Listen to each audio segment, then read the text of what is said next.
once we heard the news about COVID, we didn't really think it would turn into anything big. I used to hang out with my friends every single day.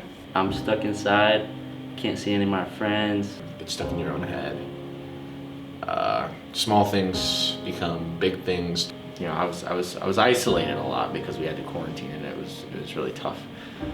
I was not on the path to passing any of my classes. I was worried about my grandmother and my grandfather. Being away from them it's taking a huge toll on mental health. I felt basically alone. I've just been trying to reach out and stay connected with everybody. I'm trying to eat healthier. Really take a step back. You'll get less stressed and you'll be able to focus on what you're doing more.